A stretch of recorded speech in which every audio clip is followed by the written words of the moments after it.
fírmalo hoy, aquí mismo. No sin una auditoría independiente. Mi hermano me sostuvo la mirada desde el otro lado de la mesa.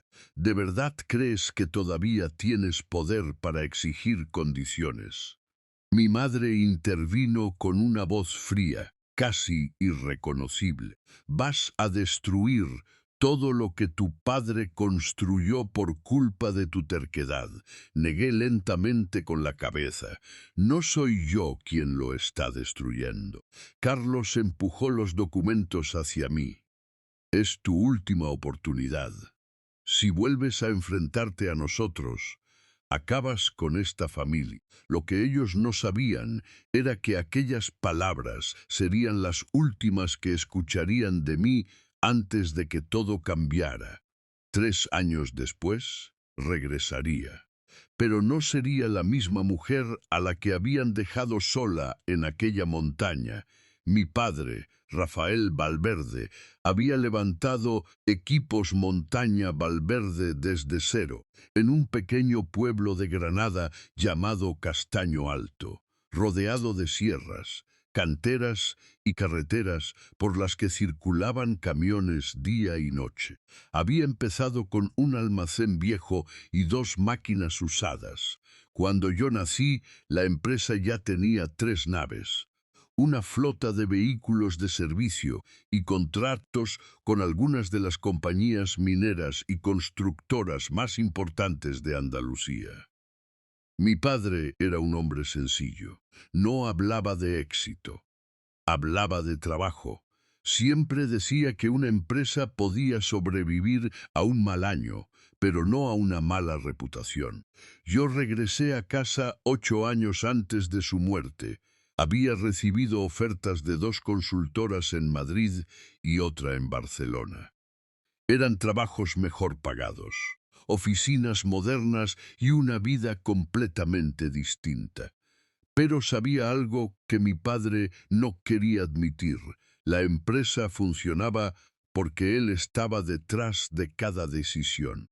Conocía personalmente a cada cliente importante, negociaba los contratos principales y recordaba hasta el nombre del conductor que entregaba una pieza en una obra. Si algún día faltaba, no existía una estructura preparada para continuar sin él. Así que volví. Durante el primer año no intenté cambiar nada. Observé, revisé contratos, proveedores, gastos, rutas de transporte y acuerdos de mantenimiento, y descubrí que la empresa era mucho más frágil de lo que parecía. Mi padre cobraba menos de lo que debía. Confiaba demasiado en algunas personas y llevaba más de una década sin renegociar varios contratos con proveedores. Empecé poco a poco. Implanté nuevos sistemas, renegocié precios y conseguí clientes grandes. 6 años después, los ingresos casi se habían triplicado. Mi padre nunca me dio un discurso de orgullo. No era su estilo. Pero empezó a preguntarme mi opinión antes de tomar decisiones. Para mí, eso significaba más que cualquier felicitación. Mi hermano Carlos veía el crecimiento de otra manera. Siempre había asumido que la empresa acabaría siendo suya por ser el hijo mayor. Trabajaba en operaciones y conocía bien a los clientes. Pero nunca había tenido mi capacidad para analizar las estructuras financieras de la compañía. Mi hermana Laura llevaba las cuentas. Era inteligente, meticulosa y siempre tenía una explicación para cada cifra. Sin embargo, cuanto más tiempo trabajábamos juntos, más incómoda me hacía la facilidad con la que conseguía que ciertos números parecieran menos preocupantes de lo que realmente eran. Y luego estaba mi tío Vicente. Llevaba en la empresa desde antes de que yo naciera. Controlaba almacenes, transportistas y proveedores. Era eficiente. respetado y aparentemente leal, hasta que mi padre murió de un infarto sin previo aviso. En aquel momento yo estaba negociando uno de los contratos más importantes de la compañía. Cuando recibí la llamada, conduje durante horas para volver a casa. El funeral terminó y casi inmediatamente algo cambió. Carlos asumió el control operativo. Laura siguió manejando las finanzas. Mi madre, Carmen, ocupó un puesto en el consejo y comenzó a comportarse como si la última palabra sobre la empresa le perteneciera. Yo seguí trabajando. Durante 2 años intenté convencerme de que todo aquello era simplemente parte del duelo, hasta que encontré una cifra que no encajaba. Al principio parecía un error menor, pero cuanto más investigaba, más claro se volvía algo que jamás habría querido descubrir. Había dinero desapareciendo, y el rastro llevaba directamente hacia mi propia familia. Durante 3 semanas seguí cada movimiento del dinero. No busqué culpables. Busqué hechos, y los hechos eran cada vez más difíciles de ignorar. La empresa tenía una deuda mucho mayor de la que aparecía en los informes internos. Algunos de los pagos más importantes estaban destinados a proveedores que, después de revisar sus registros mercantiles, descubrí que tenían vínculos directos con mi tío Vicente. Sus tarifas estaban muy por encima del precio habitual del mercado. Laura había dividido aquellos pagos entre distintas cuentas para que parecieran gastos operativos normales. Así se habían pasado desapercibidos durante años, pero lo peor todavía no lo había descubierto. Carlos lo sabía, no solo conocía la situación. Había utilizado aquellas cuentas maquilladas para justificar un nuevo préstamo garantizado con la nave principal de la empresa. El dinero del préstamo habría tapado el agujero durante un tiempo. Después, probablemente, no habría quedado nada que salvar. Boye.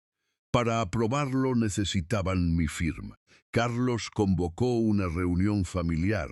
Nos sentamos alrededor de la mesa que había pertenecido a mi padre. Mi madre ocupó su lugar en la cabecera. Carlos colocó los documentos delante de mí.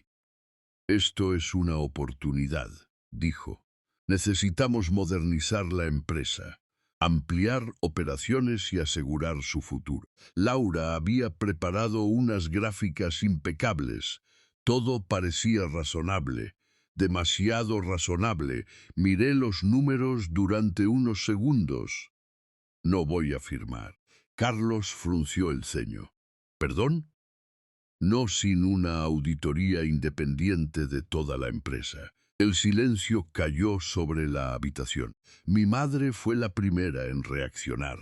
Somos una familia. Precisamente por eso, respondí. Si no hay nada que ocultar, una auditoría no debería preocuparnos.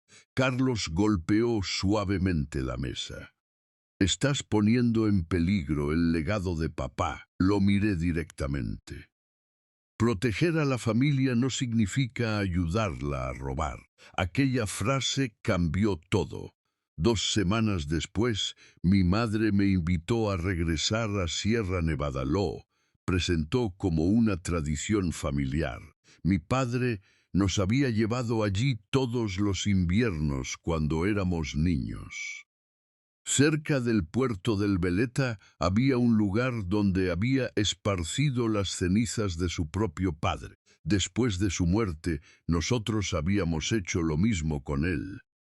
Mi madre decía que necesitábamos recuperar la unión familiar antes del aniversario. Yo no quería ir, pero acepté. Tal vez, en el fondo, todavía esperaba encontrar una explicación para todo aquello. Nos alojamos en una antigua casa familiar cerca del puerto. El primer día fue tranquilo. Comimos juntos, hablamos de cosas sin importancia y evitamos cuidadosamente cualquier tema relacionado con la empresa. Pero el sábado por la mañana, Carlos llevó una carpeta durante la caminata. Cuando llegamos a una zona elevada del sendero, se detuvo. «Es la última oportunidad», dijo mientras me entregaba los documentos. «Firma y podemos resolver esto sin hacer daño a nadie. Ni siquiera abrí la carpeta. Cuando vuelva contrataré al auditor y también a un abogado corporativo». Carlos me observó durante varios segundos. «¿Entonces has elegido?» «No, vosotros elegisteis hace tiempo». Me di la vuelta para marcharme. Fue entonces cuando pisé una roca cubierta de hielo. Mi pie izquierdo se dobló. Caí con fuerza. El dolor fue inmediato. Intenté levantarme, pero no podía apoyar el pie. Miré a Carlos esperando que me ayudara. Él no tomó mi mano, agarró mi mochila, la sacó de mis hombros y la dejó a un lado. Laura se acercó y metió la mano en el bolsillo de mi chaqueta. Sacó mi teléfono. Mi tío Vicente recogió las llaves que habían caído al suelo. Durante unos segundos intenté convencerme de que aquello era una amenaza, una demostración, una forma de asustarme. Pero entonces los vi darse la vuelta y empezar a caminar montaña abajo. Carlos no se detuvo. Laura siguió caminando. Entonces miré a mi madre. Ella estaba unos metros detrás. La voz me salió desesperada. «Mamá, por favor, llámame a emergencias. No puedo caminar». Ella permaneció inmóvil. El cielo se estaba oscureciendo rápidamente. El viento comenzaba a levantarse. «Mamá, por favor». Me miró durante unos segundos y dijo algo que todavía recuerdo palabra por palabra. «Si vuelves, destruyes a la familia». Después se dio la vuelta y se marchó. Fue entonces cuando comprendí la verdad. No querían asustarme, no querían obligarme a firmar. Habían decidido que el frío, la noche y aquella montaña resolverían el problema que yo representaba. Pinté arrastrarme fuera del sendero. La tormenta llegó mucho antes de lo previsto. Sin teléfono, sin mochila, sin llaves. Con el tobillo destrozado, cada minuto hacía más frío. El viento golpeaba la nieve contra mi rostro. Pensé que podía morir allí, pero mientras avanzaba lentamente, recordé algo que mi padre me había enseñado muchos años antes. Cuando estás perdido, no necesitas saber todo el camino, solo necesitas encontrar una dirección. Y entonces recordé una vieja estación forestal abandonada que había visto durante una excursión años atrás. No sabía si todavía existía, pero era mi única posibilidad. Arrastrándome, con las manos entumecidas y el dolor atravesándome el cuerpo, seguí avanzando. Horas después, cuando ya casi no sentía los dedos, apareció entre la nieve una estructura oscura. La vieja estación seguía allí. Entré y cerré la puerta detrás de mí. No sabía que permanecería allí casi 2 días. Tampoco sabía que, mientras luchaba por sobrevivir, mi familia ya estaba preparando una mentira que cambiaría para siempre la forma en que el mundo me vería. Cuando finalmente un equipo de geólogos me encontró, apenas podía mantenerme consciente. Tenía una hipotermia grave. Me llevaron al hospital, y mientras los médicos intentaban salvarme, la policía llamó a mi familia. Carlos respondió. y contó una historia completamente distinta. Carlos les dijo a los agentes que yo me había enfadado durante la excursión, que había discutido con todos y que en un momento de desesperación había decidido marcharme sola. Aseguró que habían intentado encontrarme, que habían recorrido el sendero, que habían gritado mi nombre. Pipo, que después de varias horas sin localizarme, habían supuesto que yo había conseguido bajar por otro camino. Era mentira. Pero no había cámaras en aquel sendero. No había testigos y ellos habían tenido mi teléfono, mis llaves y mi mochila. No existía una prueba sencilla que demostrara lo que realmente había ocurrido. Pasé 4 días en el hospital. Mi tobillo necesitó cirugía y los médicos me explicaron que había estado peligrosamente cerca de sufrir daños irreversibles por la hipotermia. El 4.º día pedí el alta. No volví a casa. Me registré en un pequeño hotel de una ciudad que nunca había visitado y permanecí sentada frente a la ventana durante horas. Pensé en denunciar a mi familia. Pensé en contratar abogados y luchar por la empresa. Pensé en regresar a Castaño Alto y enfrentarme a cada uno de ellos. Pero después recordé el momento exacto en que mi madre se había dado la vuelta. Había pedido ayuda, ella me había escuchado y había decidido marcharse. En ese instante comprendí algo que cambió mi vida. Yo no quería recuperar mi lugar dentro de aquella empresa. Quería algo mucho más difícil. Quería construir algo que nadie pudiera quitarme. Así que me fui de Granada, sin despedidas, sin decir dónde estaría, con 2 maletas, un ordenador y el dinero suficiente para sobrevivir unos meses. Me trasladé a Asturias, a un pequeño pueblo llamado Valdebruma, donde una antigua compañera de universidad, Marta, me ofreció una habitación en su casa. Dormí casi 2 días seguidos. Después me senté con un cuaderno y escribí todo lo que recordaba sobre las cuentas de Equipos Montaña Valverde. Cada proveedor, cada transferencia, cada nombre, cada irregularidad. No confiaba en guardar aquella información en ningún dispositivo. Quería tenerla delante de mí, escrita de mi propia mano. Y después empecé de cero. Creé una pequeña empresa de consultoría y compras industriales llamada Roble Norte. Al principio éramos solo 2 personas, yo y Mateo Salas, un analista logístico que había trabajado conmigo durante 4 años.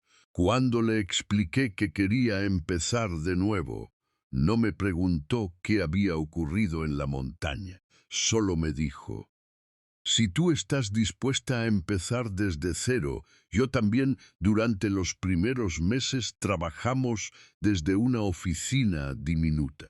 Ayudábamos a empresas medianas a reducir costes, renegociar contratos con proveedores y reorganizar sus cadenas de suministro.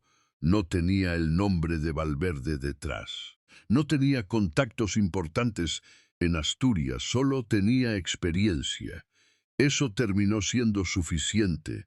El primer cliente llegó, después llegó otro, luego 2 más. Al terminar el primer año, Roble Norte ya tenía 6 clientes activos. El segundo año conseguimos nuestro primer gran contrato con una empresa de construcción que necesitaba reorganizar por completo sus compras antes de iniciar una enorme expansión. Ese contrato generó más ingresos que todo nuestro primer año. Por primera vez desde la montaña, sentí que mi vida ya no estaba definida por lo que mi familia me había hecho. Había dejado de mirar hacia atrás. o al menos eso intentaba. Entonces, una tarde de miércoles, mi abogado, Gabriel Montes, apareció en mi oficina con una carpeta. La dejó frente a mí. Necesito que leas esto antes de decirme que no. Miré la portada. ¿Qué es? Gabriel respiró profundamente. Una posición de deuda en venta. Abrí la carpeta. Vi el nombre Equipos Montaña Valverde. La empresa estaba al borde de la insolvencia. Carlos había acumulado deuda a una velocidad absurda. Varios clientes importantes que yo había conseguido habían abandonado la compañía después de mi desaparición. Los proveedores habían dejado de confiar en ellos. La nave principal estaba comprometida, pero había algo que no esperaba. La empresa todavía tenía valor. Los técnicos que mi padre había formado seguían allí. El inventario conservaba un valor considerable. La red de proveedores y transportistas todavía existía. El problema no era el mercado. El problema había sido quién estaba dirigiendo la empresa. Gabriel me miró. Un banco quiere vender esta deuda con descuento. Si alguien la compra y aporta capital, puede terminar controlando la reestructuración. Cerré la carpeta. Durante unos segundos no dije nada. 3 años antes, mi familia había intentado hacerme desaparecer. Ahora el banco estaba poniendo en mis manos la llave de la empresa que ellos habían destruido. Quiero comprarla, dije. Gabriel no pareció sorprendido. ¿Estás segura? Miré por la ventana. Completamente. Pero había una condición. No quería que supieran que era yo.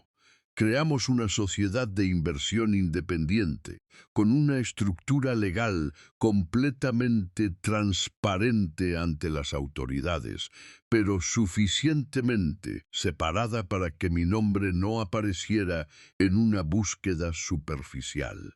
Compramos la deuda con un descuento considerable.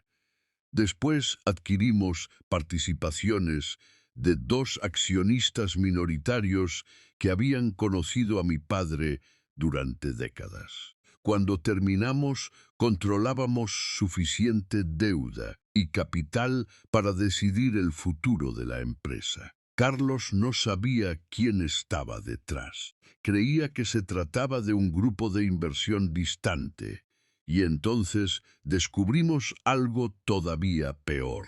Durante la revisión de documentos antiguos, apareció una serie de comunicaciones posteriores a mi desaparición.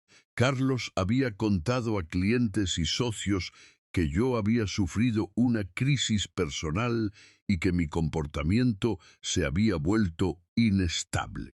Había utilizado aquella mentira para desacreditarme antes de que pudiera contar mi versión. Pero no se había quedado ahí.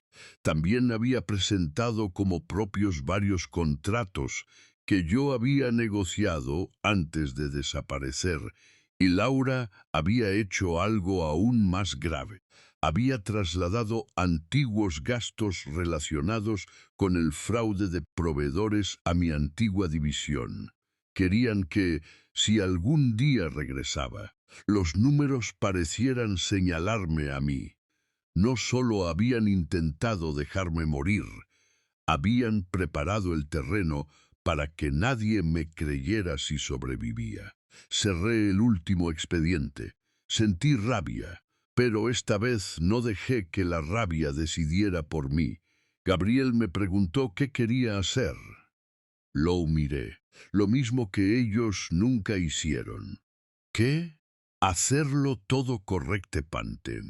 Y mientras ellos intentaban encontrar una salida para salvarse, yo ya estaba comprando, pieza por pieza, la empresa que creían que jamás volvería a ver. Lo único que todavía no sabían era quién estaría sentado al otro lado de la mesa cuando llegara el momento de firmar. Durante las semanas siguientes, Carlos intentó conseguir financiación alternativa, contactó con prestamistas privados, grupos de inversión y varias entidades que pudieran inyectar dinero en la empresa. Nadie quiso arriesgarse, los números eran demasiado malos. Mientras tanto, Laura empezó a modificar algunos informes para hacer que la situación pareciera menos grave de lo que realmente era. Y mi tío Vicente cometió un error todavía más peligroso. Intentó trasladar contratos, proveedores y determinados activos hacia empresas vinculadas a él. Si conseguía completar aquellas operaciones antes de la reestructuración, buena parte del valor recuperable de Equipos Montaña Valverde desaparecería. Gabriel lo detectó y actuó. Como nuestro grupo ya controlaba la deuda principal, pudimos bloquear legalmente aquellas transferencias. Vicente intentó resistirse, pero cada movimiento que hacía dejaba otro documento, otra prueba, otra huella. Entonces, una noche, Gabriel me llamó. Tenemos un problema. Me senté. ¿Qué clase de problema? El abogado de Vicente está investigando quién está detrás de nuestra estructura de inversión. Sentí un silencio extraño al otro lado de la línea. ¿Han encontrado algo? Una conexión indirecta. Uno de los primeros inversores de la sociedad había entrado a través de un fideicomiso administrado por un empresario cuyo nombre aparecía también en antiguos registros de proveedores de Valverde. La relación era complicada. Legalmente no demostraba nada, pero si conseguían seguir el rastro hasta mí antes de cerrar la operación, podían intentar retrasarla. Y necesitaban muy poco tiempo. Si conseguían unas semanas más, podrían encontrar otro inversor y recuperar el control. ¿Cuánto tiempo tenemos? Pregunté. Menos de 12 horas, no dudé. Haz lo que tengas que hacer. Trabajamos toda la noche. Gabriel y su equipo reorganizaron aquella parte de la estructura de manera completamente legal y documentada. A las 6 de la mañana el problema estaba resuelto. A las 8, Gabriel salió hacia Castaño Alto.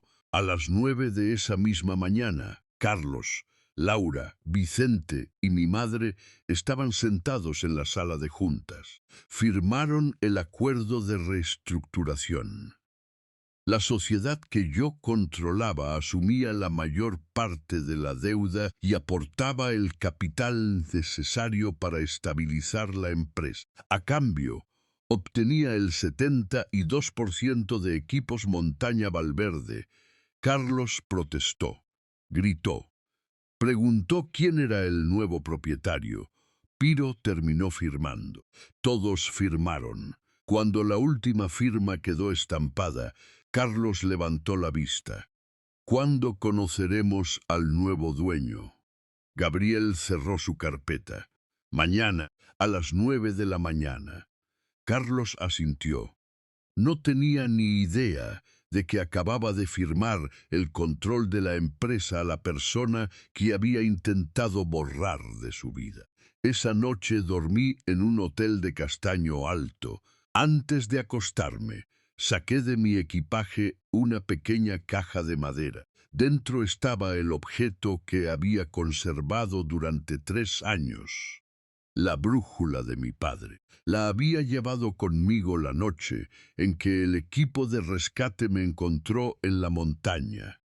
Mi padre me había enseñado a utilizarla cuando era niña. Recuerdo exactamente lo que me dijo: una brújula no se preocupa por dónde estás, Solo señala el norte. El resto depende de ti. Durante años había pensado que aquellas palabras eran una simple lección para una niña. Ahora comprendía que eran mucho más. A las 8:45 de la mañana siguiente llegué a la empresa. Me quedé unos minutos dentro del coche. El edificio seguía igual. La fachada gris. El nombre de mi padre sobre la entrada. Los vehículos de servicio aparcados junto a la valla. Desde fuera, parecía una empresa normal. Nadie podía imaginar lo cerca que estaba del colapso. Gabriel me esperaba en la entrada. Entramos juntos. La recepcionista levantó la cabeza. Primero reconoció a Gabriel, después me vio. Se quedó completamente inmóvil. No dijo nada. No hacía falta. Caminamos hasta la sala de juntas. A través del cristal pude verlos. Carlos estaba sentado en la cabecera, Laura a su lado, Vicente al otro extremo. Mi madre ocupaba la silla que siempre había elegido para estar cerca del centro de las decisiones. También estaban dos directivos y el representante del banco. Gabriel abrió la puerta. Entró primero. Todos levantaron la cabeza. Esperaban ver a un inversor desconocido, a un ejecutivo enviado por una empresa de Madrid, a alguien que hablaría de porcentajes, rentabilidad y reducción de costes. Entonces entré yo. El silencio fue inmediato. Vi el reconocimiento aparecer en sus rostros uno por uno. Primero Carlos, su expresión cambió, después Laura. Dejó caer el bolígrafo. Vicente se quedó completamente inmóvil y mi madre se puso de pie. Nunca se levantaba por nadie, pero aquella vez lo hizo sin pensarlo. Caminé hasta la cabecera de la mesa. Carlos seguía sentado. Me detuve frente a él. No dije una palabra. Después de unos segundos, apartó lentamente la silla y se levantó. Yo me senté. Carlos me miró como si estuviera viendo a alguien que no podía existir. ¿Qué haces aquí? Gabriel colocó la documentación sobre la mesa y comenzó a explicar la sociedad de inversión, la compra de la deuda, las participaciones adquiridas, el 72%, el nuevo control operativo. Finalmente dijo las palabras que ninguno de ellos esperaba escuchar. La beneficiaria efectiva de la participación mayoritaria es ella. Carlos no reaccionó. Laura bajó la mirada. Vicente apretó la mandíbula. Mi madre parecía incapaz de respirar. Yo los observé en silencio. Durante 3 años había imaginado ese momento. Había pensado que sentiría satisfacción, incluso venganza, pero no sentí ninguna de las dos. Sentí algo mucho más extraño: paz. Les expliqué a los directivos que la empresa no sería destruida, que los empleados no tenían la culpa de lo ocurrido, que las operaciones continuarían con normalidad. Después salieron de la sala. Y entonces nos quedamos solos. Mi familia, Gabriel y yo. Carlos fue el primero en hablar. ¿Has robado la empresa? Lo miré. No. Compré una participación mayoritaria de una empresa que vosotros llevasteis al borde de la insolvencia. Es la empresa de nuestro padre, y por eso mismo debería importarte más haberla protegido. Carlos abrió la boca, pero no encontró respuesta. Entonces anuncié las primeras decisiones. Carlos dejaba inmediatamente el cargo de director general. Laura quedaba suspendida como responsable financiera mientras comenzaba una auditoría completa de los últimos 5 años. Vicente perdería acceso a los sistemas financieros, contratos y cuentas de proveedores. Mi madre conservaría su puesto simbólico en el consejo, pero ya no tendría votos suficientes para controlar ninguna decisión estratégica. Carlos se levantó furioso. Esto no termina aquí. Si quieres llevarlo a los tribunales, hazlo. Gabriel le entregará toda la documentación. Carlos salió, Vicente lo siguió. Laura se marchó sin mirarme. Solo mi madre permaneció sentada. Durante unos segundos ninguno de los dos habló. Finalmente ella levantó la mirada. Yo no planeé lo que ocurrió en la montaña. La escuché. No digo que no supieras lo que estaba pasando, respondí. Digo que no lo planeé, pero lo permitiste. Mi madre bajó los ojos, no discutió, porque ambas sabíamos que era verdad. Ella había elegido salvar una idea de familia. Y, para hacerlo, había permitido que abandonaran a su propia hija en una montaña. Entonces abrió la boca. Solo quería proteger lo que tu padre construyó. Sentí un peso antiguo en el pecho. Papá construyó una empresa. Mamá, tú sacrificaste a tu hija para proteger a las personas que estaban destruyéndola. Ella me miró. Y por primera vez en muchos años, no tuve necesidad de levantar la voz. Saqué la pequeña caja de madera de mi bolso. La coloqué sobre la mesa. La abrí. Dentro estaba la brújula de mi padre. Mi madre la reconoció inmediatamente. La tomé entre mis dedos. Papá me enseñó que cuando estás perdido, la brújula no se preocupa por tu situación. Solo señala el norte. Miré a mi madre directamente. Durante 3 años intenté entender por qué vosotros me habíais dejado allí. Ahora lo entiendo. Y también sé algo más. Guardé la brújula. Cuando estás perdido, no sigues a las personas que te llevaron en la dirección equivocada. Me levanté. Encuentras tu propio camino.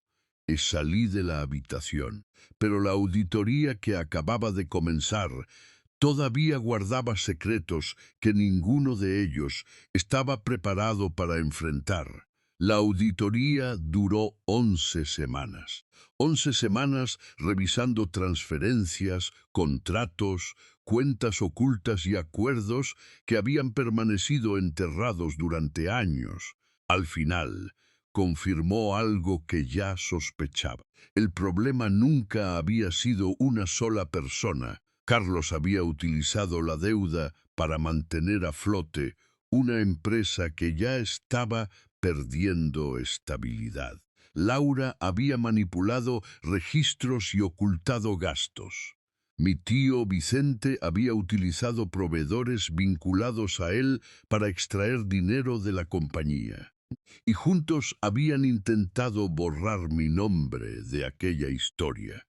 La documentación era suficiente para que las autoridades correspondientes iniciaran sus propios procedimientos. Yo entregué todo, después me aparté. No quería pasar los siguientes años persiguiendo a mi familia. Había recuperado algo mucho más importante. Mi vida 2 días después de terminar la auditoría, reuní a los empleados. Unos 120 trabajadores llenaron la zona principal de la nave. Muchos llevaban meses trabajando con miedo. No sabían si la empresa sobreviviría.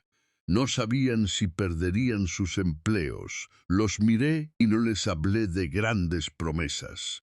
No les hablé de una revolución empresarial. Les dije la verdad. Los problemas de esta empresa no fueron culpa vuestra. Nadie respondió. Continué. Fueron decisiones tomadas por personas que ya no están al frente. Y quiero que entendáis algo desde el primer día. Vosotros nunca fuisteis el problema. Un supervisor que había trabajado con mi padre durante décadas empezó a aplaudir. Fue un aplauso tímido al principio, después otro empleado se unió, luego otro. En pocos segundos, toda la nave estaba llena de aplausos. Yo permanecí quieta y tuve que respirar profundamente para no dejar que las lágrimas aparecieran, porque aquella gente había seguido trabajando mientras mi familia intentaba destruirlo todo. Ahora, por primera vez, sentía que estaba protegiendo algo que realmente pertenecía al legado de mi padre. Mateo continuó dirigiendo la oficina de Roble Norte desde Asturias, mientras yo permanecía en Castaño Alto durante la transición. No fue fácil. Tuvimos que renegociar contratos, recuperar clientes, reparar relaciones con proveedores y reconstruir la confianza. Pero esta vez la empresa tenía una dirección diferente. No dependía de una sola persona, no dependía de favores familiares, no dependía de secretos, dependía de sistemas, de trabajo y de decisiones que pudieran resistir una auditoría. Carlos perdió definitivamente el puesto de director general. Durante el año siguiente tuvo que enfrentarse a las consecuencias legales y financieras de sus decisiones. Laura llegó a un acuerdo por separado. Vicente perdió sus contratos y la investigación sobre sus operaciones continuó por los canales correspondientes. Mi madre conservó su puesto simbólico en el consejo, aunque en la práctica ya no tenía capacidad para dirigir la empresa. Nunca volvimos a tener una relación profesional. Tampoco intenté recuperarla. Había aprendido que perdonar y volver a confiar no eran la misma cosa. Un año después de la adquisición, la empresa volvió a obtener beneficios. No fue una recuperación espectacular. No apareció en los periódicos. No hubo titulares. Fue mucho más silenciosa. Los clientes regresaron. Los proveedores volvieron a confiar. Los trabajadores dejaron de preguntarse si el próximo mes seguirían teniendo empleo. Y eso, para mí, era suficiente. Gabriel y yo decidimos cambiar el nombre de la empresa. Dejó de llamarse Equipos Montaña Valverde. Pasó a llamarse Industrias Robles Sierra. El nombre de mi padre desapareció del edificio. Durante un tiempo pensé que eso me dolería, pero no fue así, porque entendí algo. El verdadero legado de mi padre no estaba en un cartel metálico, estaba en la manera de cumplir un contrato, en pagar a un proveedor a tiempo, en tratar con respeto a un trabajador, en construir algo que pudiera sobrevivir incluso cuando tú ya no estuvieras. Ese era el legado que quería conservar, no el apellido, no la fachada, los valores. Meses después, cuando la empresa ya era rentable, regresé a Sierra Nevada. Fui sola. Elegí un día despejado, con el cielo limpio y sin amenaza de tormenta. Subí hasta el mismo sendero, el mismo camino, la misma montaña. Llegué al lugar donde había caído 3 años antes. Me quedé allí en silencio. El paisaje parecía exactamente igual. Las montañas no recordaban lo ocurrido. La nieve cubría las piedras. El viento pasaba entre las rocas. Y durante unos minutos cerré los ojos. 3 años antes había estado allí, herida, sin teléfono, sin comida y convencida de que iba a morir.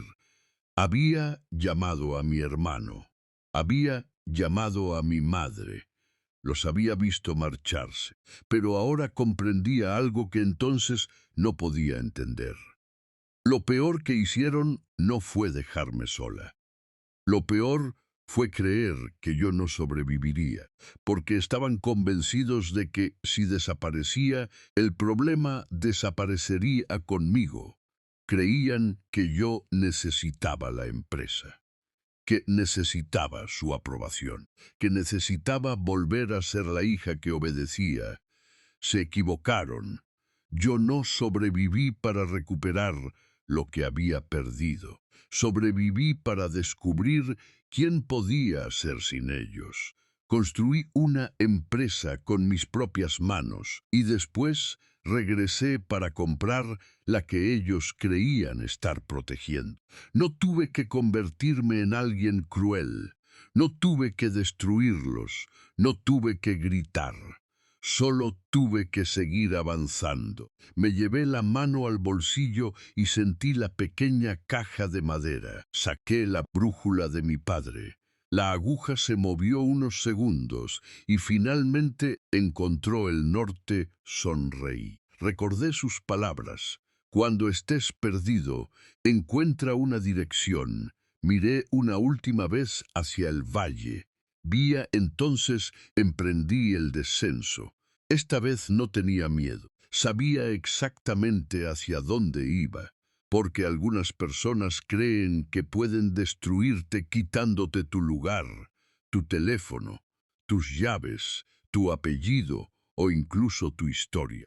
Creen que, si te mantienen lejos el tiempo suficiente, terminarás desapareciendo. Pero se equivocan. A veces desaparecer no significa perder. A veces significa tener el tiempo necesario para reconstruirte lejos de quienes intentaban controlarte. Meishri, cuando finalmente regresas, ya no vuelves para pedir permiso. Vuelves porque has aprendido a caminar por tu propio camino. Mi familia pensó que aquella montaña sería mi final. Terminó siendo el lugar donde empezó mi verdadera vida. Y quizás esa sea la lección más importante de todas.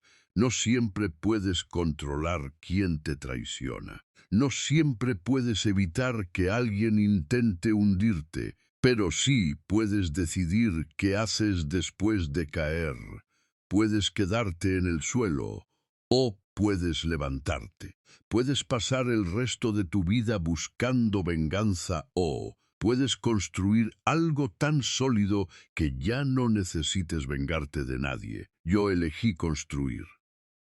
Y 3 años después de que mi familia me dejara morir en aquella montaña, regresé a la empresa que creían haber salvado, no para demostrarles que estaban equivocados, sino para demostrarme a mí misma que nunca habían tenido el poder de decidir cómo terminaba mi historia.